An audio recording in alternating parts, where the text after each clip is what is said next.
Hello good people, I'm Dmitry. Welcome to our best gaming mice video for 2020. Now when we talk about mice, it's important not to just mention the features, the scroll wheel, how the buttons sound, but also talk about the shape, and not just from my perspective, right? Because our hand sizes and all of our preferences for shape are different, which is why we'll be including guests, some amazing FPS players who can also provide their opinion on what they choose of their best 2020 mouse, and also another mouse they keep coming back to regardless of the year.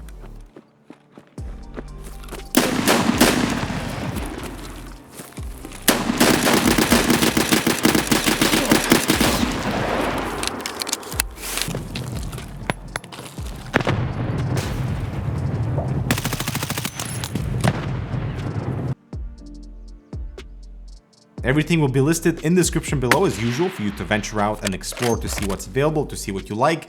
But I feel like 2020 has been a really good year for gaming mice. Not just in the trend of making sure everything is brought down in weight, but also the structural integrity to improve with that, slimming down of the body. So let's begin with the epic countdown of the best gaming mice of the year right after this. The new Corsair K100 RGB is a true flagship keyboard with 4000 Hz polling rate and new OPX optical mechanical switches, quality PBT keycaps, a gorgeous redesign all around, and a new IQ wheel that has a lot of functionality. Check out the K100 RGB down below. Alright, so let's dive right in. My favorite lightweight ergonomic mouse for 2020 is the glorious Model D-.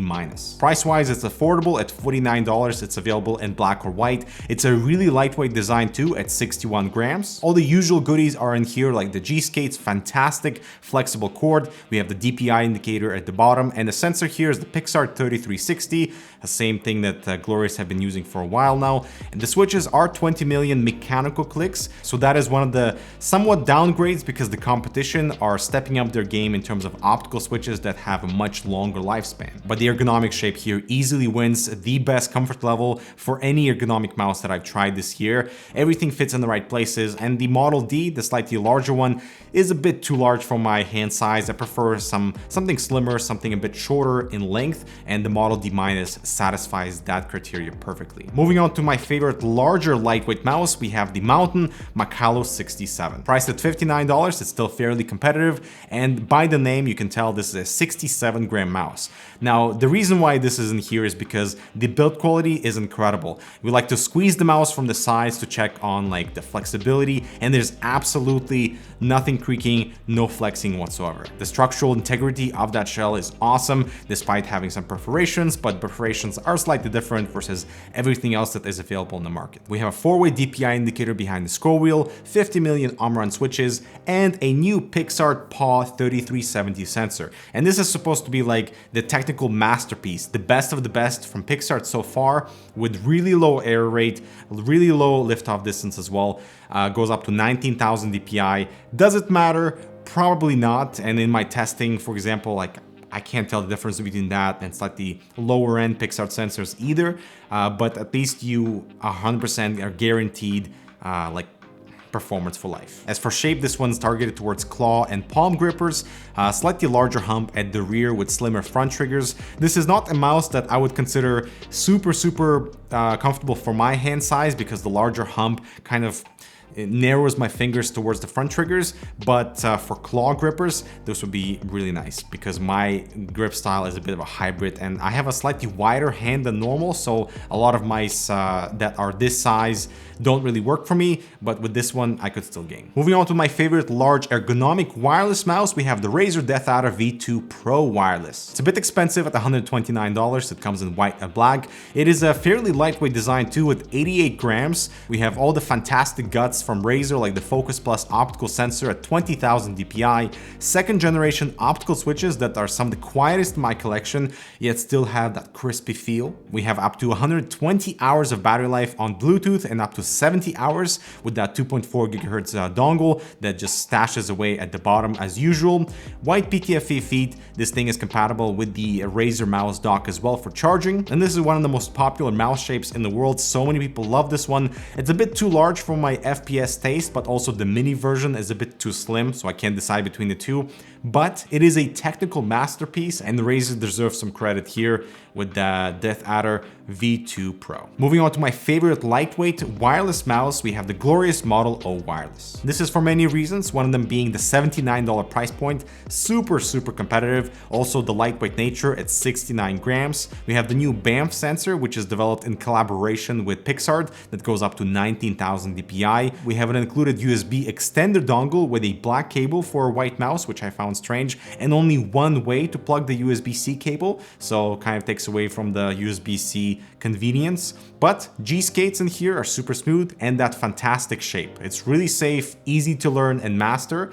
And in terms of battery life, you're looking at 70 hours of continuous usage, and build quality of both of my copies is absolutely solid. That amazing super features makes this an easy recommendation for a wireless high-end performer that's also lightweight and it's also affordable. So yeah, if you can find one, Model Wireless, pick it up. And now to my favorite mouse of the year that gives me the best aim, that is the most comfortable for me, the Cooler Master MM720. This thing is impressive from so many levels. First of all, the price point at only $49. It's affordable, comes in black and white, matte and gloss, which is awesome. The weight is the lightest in my mouse collection at only 49 grams, so that is pretty incredible. This mouse has an IP58 rating due to the perforated design, so it's both dust and water resistant on that PCB and the switches, which by the way are 70 million clicks, which are the LK optical mouse switches with no debounce delay. I love that. The cable is light, not noticeable with the bungee. The sensor is that trusted 3389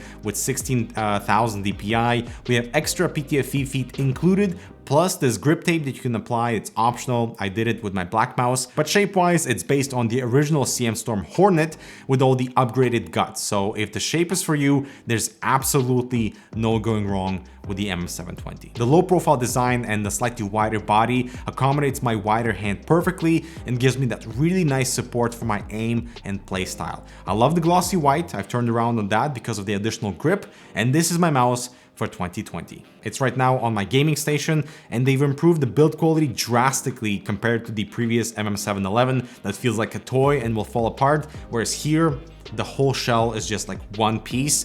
It's absolutely solid. I also want to give a quick shout out to the Logitech G35, the G203, and the original G Pro, because the shape is phenomenal as well for my hand size. It's not too small, it fits a good range of hand sizes, and I've been running these mice for years with no regrets. And now let's hear from our guests, because when it comes to mice, I feel like the more opinions, the better.